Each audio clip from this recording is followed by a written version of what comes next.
Hi students, कैसे हैं आप लोग। तो आज की इस वीडियो में अपन डिस्कस करने वाले हैं मुंबई यूनिवर्सिटी के कुछ 10 मार्क्स के क्वेश्चन को डिस्कस करेंगे सोम के। ये टॉपिक आपका torsion and thin cylindrical and spherical shell से लिया गया है। ये 10 मार्क्स के दो क्वेश्चंस आते हैं, जो कि क्वेश्चन नंबर 5 अगर आप अटैम्प्ट कर रहे हो तो ये दोनों ही अटैम्प्ट करना पड़ेगा।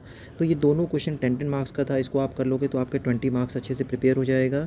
ये क्वेश्चन 23 नवंबर 2023 को आया था, जैसा कि आप देख सकते हो। ये 2023 का क्वेश्चन है नवंबर का, जो कि 10 मार्क्स में आया था। एक क्वेश्चन आपका टॉर्जन से है, क्वेश्चन नंबर 5A, और क्वेश्चन नंबर 5B आपका थिन सिलेंड्रिकल स्फेरिकल सेल से है।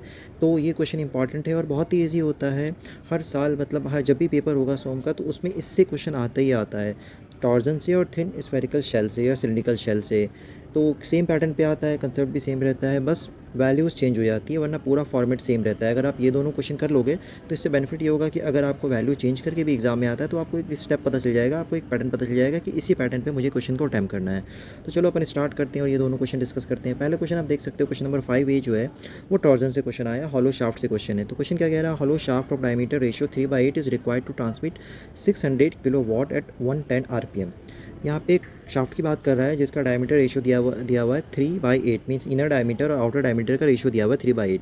Is required to transmit a power, जो पावर ट्रांसमिट करनी है शाफ्ट को वो दिया हुआ है 600 किलोवाट, और जिस स्पीड से करना है वो भी दिया हुआ है 110 RPM। The maximum torque being 20% greater than the mean torque, जो मैक्सिमम टॉर्क होगा वो 20% ज़्यादा होगा मीन टॉर्क से। The shear stress is not to exceed 63 newton per millimetre square and the angle of twist in a length of 3 metre not to exceed 1.4 degrees. Calculate the maximum estimated external diameter of the shaft for this condition. Take the modulus of rigidity G, जो कि capital G आपको modulus of rigidity दिया हुआ है 84 into 10⁻³ Newton per millimetre square. तो ये सारी conditions आपको दी हुई है। अपन इसके सॉल्यूशन की तरफ चलते हैं, सॉल्यूशन देखते हैं अपन इसका।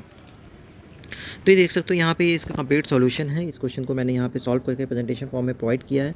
आप ये देख सकते हो कि जो कंडीशंस दी हुई हैं, देखो ये सारी चीज़ें गिवन चीज़ें, ये गिवन दिया हुआ था आपको, डायमीटर रेशियो दिया हुआ है, पावर दिया हुआ है, स्पीड दिया हुआ है, टी मैक्स भी आपको दिया हुआ है कि 20% मोर देन, यहाँ पे कह रहे हैं ना T max is 20% more than the mean torque, तो वो चीज़ मैंने यहाँ पे लिखी है। ठीक है, उसके बाद नेक्स्ट आपको शेयर स्ट्रेंथ भी दिया हुआ है कि 63 न्यूटन पर मिलीमीटर स्क्वायर, ये भी आपको दिया हुआ है। एंगल ऑफ ट्विस्ट भी दिया हुआ है, लेंथ ऑफ द शाफ्ट भी आपको दिया हुआ है, यहाँ पे 3 मीटर है। तो ये सारी गिवन चीज़ें हैं। तो फर्स्ट स्टेप आपका क्या है, फर्स्ट स्टेप में तो आप ये सारी गिवन चीज़ें जो दी हुई हैं यहाँ पे, जितने भी डेटा आपके पास अवेलेबल है ये सब आप लिख लो। ठीक है, उसके बाद फर्स्ट स्टेप यहाँ से शुरू होता है पावर से, जिसमें अपन ने ये किया, पावर का एक्सप्रेशन यूज़ किया है। तो ये आपका फर्स्ट स्टेप हो जाएगा। इसमें क्या किया अपन ने, लिखा है आपने पावर इज इक्वल टू, अपन ने यहाँ पे क्या लिखा है, power is equal to 2πn T mean by 60,000। तो यहाँ पे क्या किया अपन ने, पावर का ये सिंपल फॉर्मूला यूज़ किया है, आप इसको याद कर लो। आपको पावर दिया हुआ है, कितना दिया हुआ है पावर, 60 किलो वाट दिया हुआ है पावर आपको। ठीक है, उसके बाद आपको RPM भी दिया हुआ है, स्पीड भी दिया हुआ है ना, 110 RPM दिया हुआ है, उसको भी यहाँ पुट अप करके। तो अपन सिंपली यहाँ से इस एक्सप्रेशन में सिर्फ टी मीन अननोन है और अपन टी मीन निकाल लेंगे यहाँ से।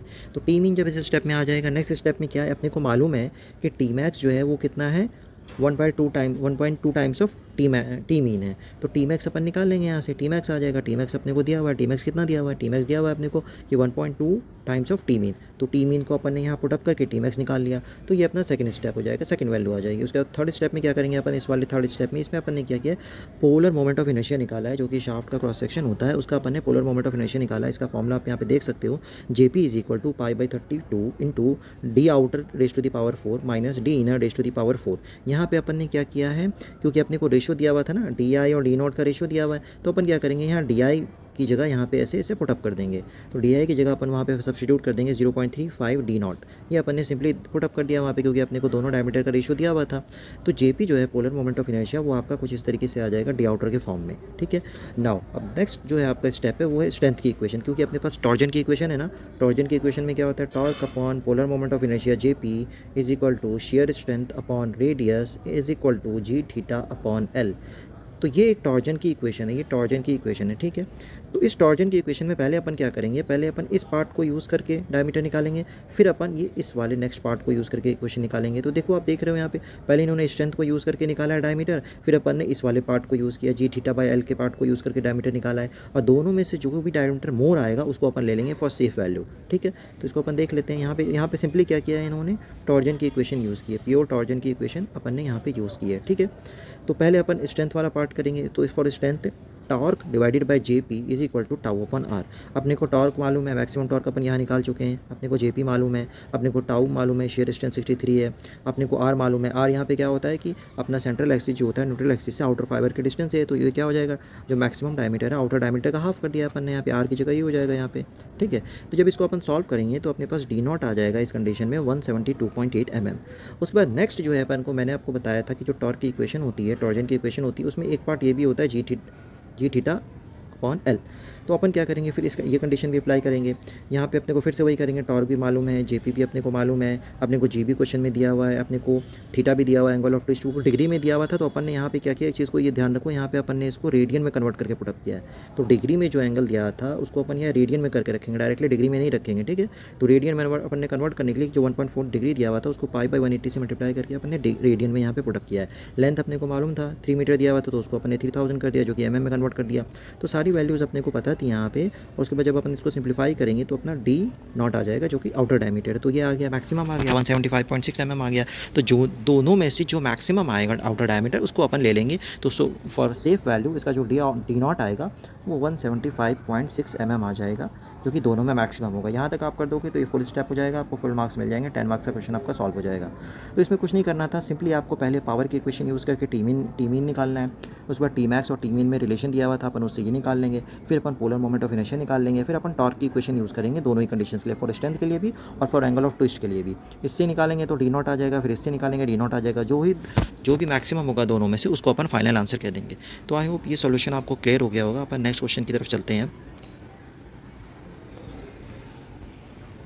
अब देखो ये नेक्स्ट क्वेश्चन जो है अपना यहाँ पे, इसमें बात कर रहा है वो एक सिलेंड्रिकल ट्यूब की। तो क्वेश्चन में यहाँ पे क्या कह रहा है, क्वेश्चन में ये कह रहा है कि एक थिन सिलेंड्रिकल ट्यूब जिसका आपको इंटरनल डायमीटर दिया हुआ है, लेंथ आपको पता है, थिकनेस आपको पता है, और उस ट्यूब में वाटर फिल किया गया है। वो ट्यूब जो है वो वाटर से फिल्ड है। तो अपने को क्या करना था, यहाँ पे सर्कमफेरेंशियल और लॉन्जिट्यूडिनल स्ट्रेसेस निकालना है, चेंज इन डायमीटर निकालना है, चेंज इन लेंथ निकालना है और चेंज इन वॉल्यूम निकालना है। तो ये चारों चीज़ें आपको निकालनी है। तो ये भी क्वेश्चन बहुत आसान है, इसमें कुछ करना नहीं है। सिंपली आपके पास एक ट्यूब है, ट्यूब की लेंथ दी हुई है और ट्यूब का जो है आपको थिकनेस दिया हुआ है, ट्यूब का आपको इंटरनल डायमीटर दिया हुआ है, सारी आपको डेटा दिया हुआ है इसमें। अच्छा, जो फॉर्मूला इसमें यूज़ करना है, सबसे पहले अपन क्या करेंगे, जो पहला पार्ट अपने को करना है, तो अपन ने यहाँ पे पहला पार्ट किया है। तो पहला पार्ट करने के लिए अपन सबसे पहले सर्कमफेरेंशियल स्ट्रेस निकालेंगे। तो सर्कमफेरेंशियल स्ट्रेस क्या होता है, sigma H is equal to P D upon 2T। ये आपको प्रेशर क्वेश्चन में दिया हुआ था, जो कि देखो यहाँ पे दिया हुआ है 8, ठीक है। डी आपको इंटरनल डायमीटर वो भी 200 mm दिया हुआ है, थिकनेस भी 6 mm दिया हुआ है। सब कुछ सब्स्टिट्यूट करेंगे अपन तो आपका सर्कमफेरेंशियल स्ट्रेस आ जाएगा। लॉन्जिट्यूडिनल स्ट्रेस निकालने के लिए ये फॉर्मूला होता है अपने पास PD/40। तो यहाँ पे अपन PD/40 में सारी वैल्यूज़ को पुटअप करेंगे तो ये आ जाएगा आपका 66.67। तो देखो अपना ये क्या आ गया, सर्कमफेरेंशियल स्ट्रेस आ गया और ये आ गया आपका लॉन्जिट्यूडिनल स्ट्रेस। दोनों ही स्ट्रेस अपन ने निकाल लिए। ये सिंपल फॉर्मूला अपने को यूज़ करना है, PD/2T और PD/40। ये दोनों फॉर्मूला यूज़ करके, फॉर्मूला बहुत सिंपल क्वेश्चन है, इसको आप याद कर लो, बहुत इंपॉर्टेंट क्वेश्चन है क्योंकि ये क्वेश्चन आता ही है, बस फॉर्मूला यूज़ करना है, आपका आंसर आ जाएगा। इसमें ज़्यादा टेंशन नहीं लेना है अपने को। उसके बाद नेक्स्ट पार्ट में देखो, पहला पार्ट तो हो गया अपना, ठीक है। उसके बाद नेक्स्ट पार्ट में अपने को क्या करना है, चेंज इन लेंथ निकालना है, चेंज इन डायमीटर निकालना है। तो उसके लिए अपने को क्या करना पड़ेगा, अपने को सर्कमफेरेंशियल स्ट्रेन निकालना पड़ेगा और उसके बाद अपने को लॉन्जिट्यूडिनल स्ट्रेन निकालना पड़ेगा। ये तो सर्कमफेरेंशियल स्ट्रेन क्या हो जाएगा, circumferential strain is equal to 1/E। ये देखो सर्कमफेरेंशियल स्ट्रेन क्या हो जाएगा, 1/E sigma H minus nu times of sigma L. तो अपने को सिग्मा एच भी अपन निकाल चुके हैं, ये सिग्मा एल भी मालूम है, न्यू भी क्वेश्चन में दिया हुआ है, पॉइजन रेशियो दिया हुआ है ना यहाँ पे 0.25, इसको यहाँ पुटअप कर देंगे। ई की भी वैल्यू पता है अपने को।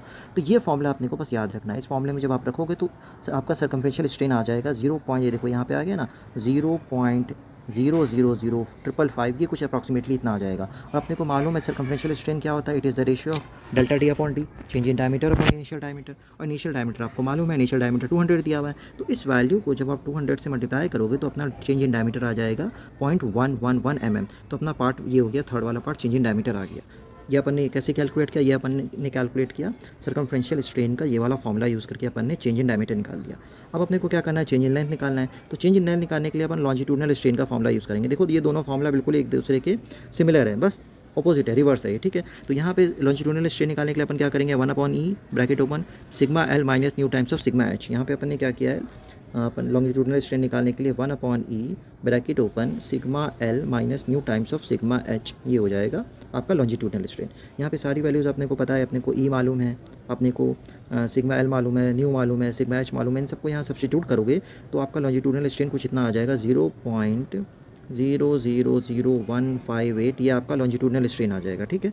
उसके बाद अपन क्या करेंगे, लॉन्जिट्यूडनल स्ट्रेन अपने को मालूम है क्या होता है, लॉन्जिट्यूडनल स्ट्रेन होता है आपका डेल्टा एल अपॉन एल, और अपने को एल मालूम है, एल अपने को क्वेश्चन में दिया हुआ है कितना है 600 है। तो इस वैल्यू को जब 600 से आप मल्टीप्लाई करोगे तो आपका फाइनल आंसर आ जाएगा यहाँ पे, चेंज इन लेंथ जो आ जाएगा वो आपका आ जाएगा 0.09528 mm। तो ये क्या आ जाएगा आपका, ये आ जाएगा चेंज इन लेंथ। तो देखो अपन ने पहला पार्ट भी कर लिया, दूसरा पार्ट भी कर लिया, तीसरा पार्ट भी कर लिया, बस बचा है कौन सा, चौथा पार्ट बचा है। तो इसको अपन चौथे पार्ट को भी कर लेते हैं।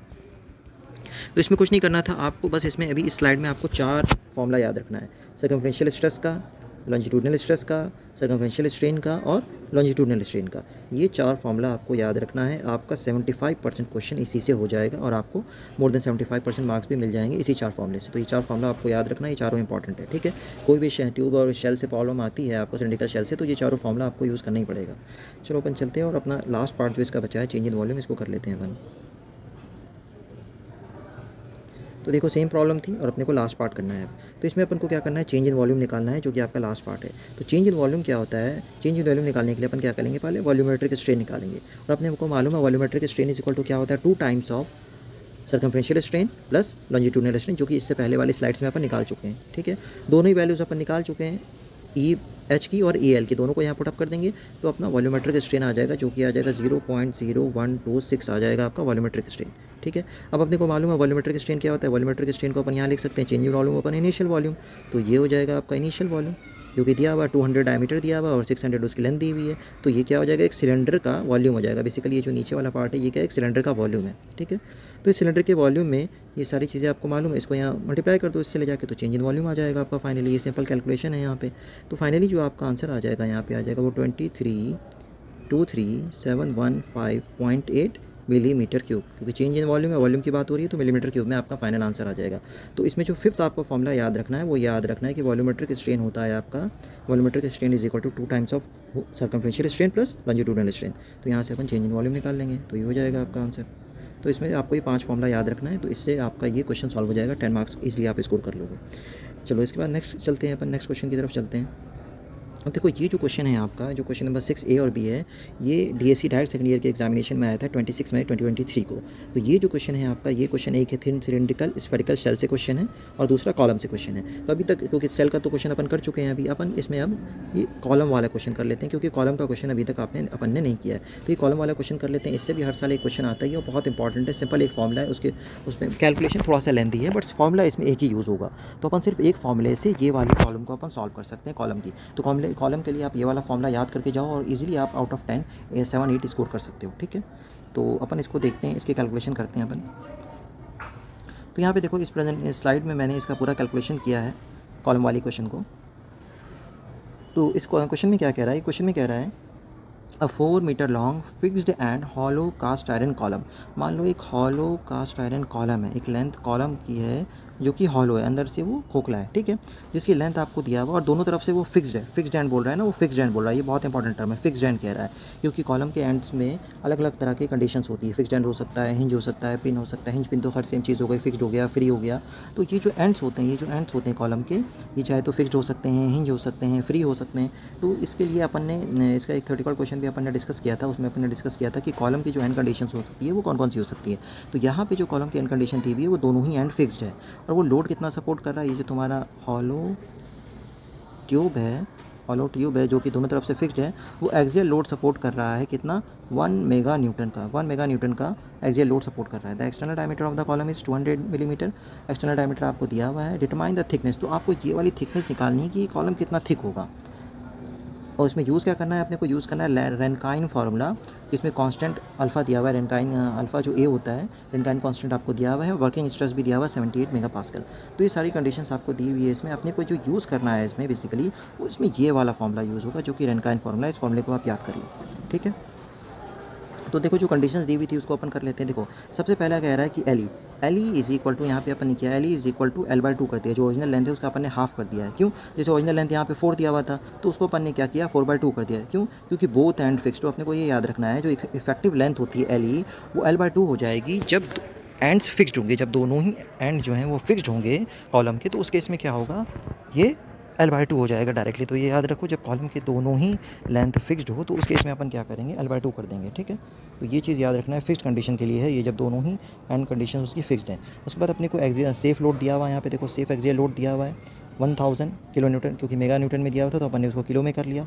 उसके बाद रेनकाइन बकलिंग लोड भी आपको दिया हुआ है, रेनकाइन बकलिंग लोड दिया हुआ है आपको, यही हो जाएगा आपका रेनकाइन बकलिंग लोड, क्योंकि जो सेफ लोड है वो इस कंडीशन में वही रेनकाइन बकलिंग लोड हो जाएगा, क्योंकि इस क्वेश्चन में फैक्टर ऑफ सेफ्टी नहीं दिया हुआ है।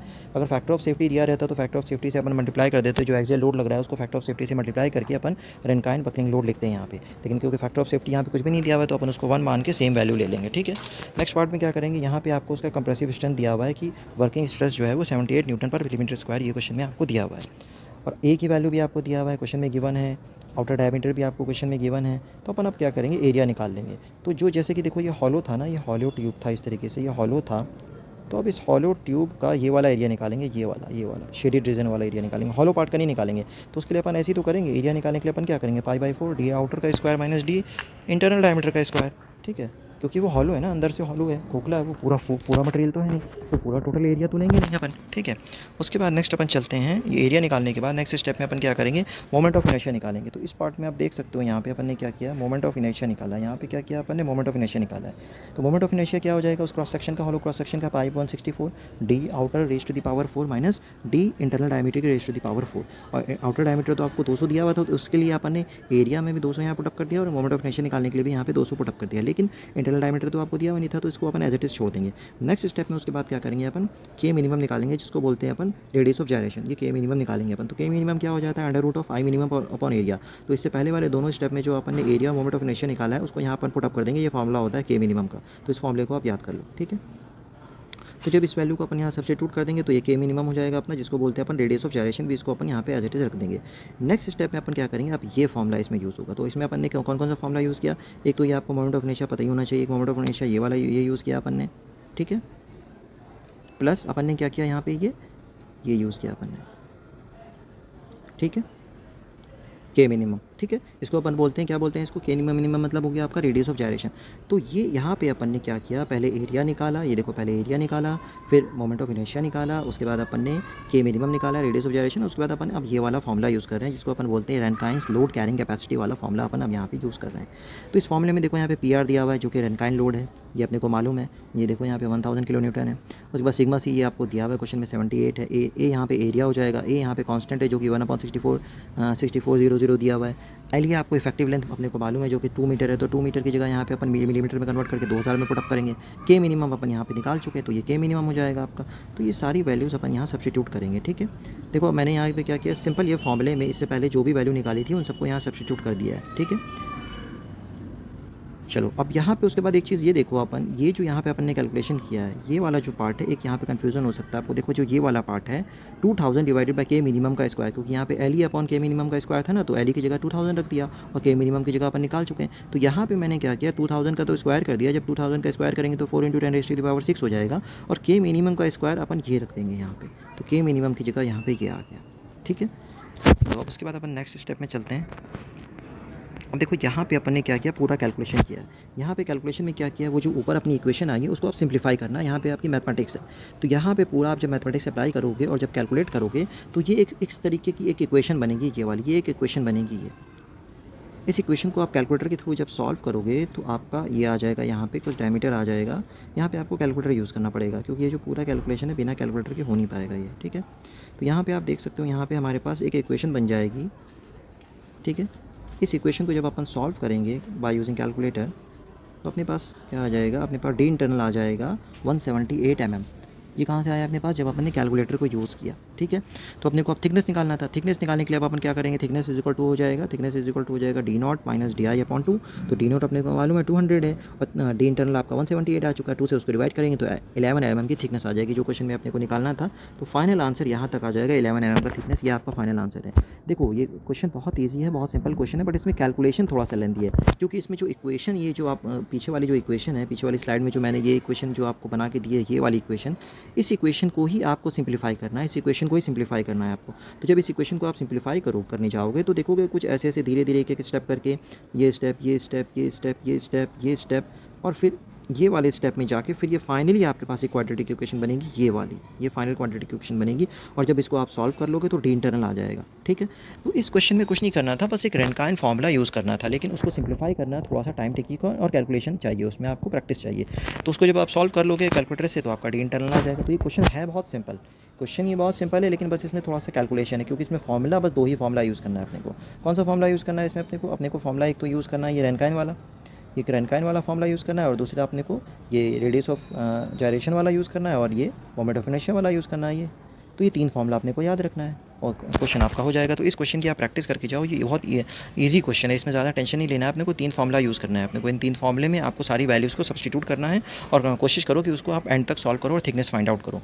ठीक है, ये 3 फार्मूला आप याद रखोगे तो ये क्वेश्चन आराम से आप इसको अटेम्प्ट कर सकते हो। तो आई होप अभी तक मैंने जितने भी क्वेश्चन डिस्कस किए वो आपको क्लियर हो गया होगा। किसी भी क्वेश्चन में कोई डाउट है आपको तो आप मुझसे पूछ सकते हो। तो मिलते हैं नेक्स्ट वीडियो में। Thank you.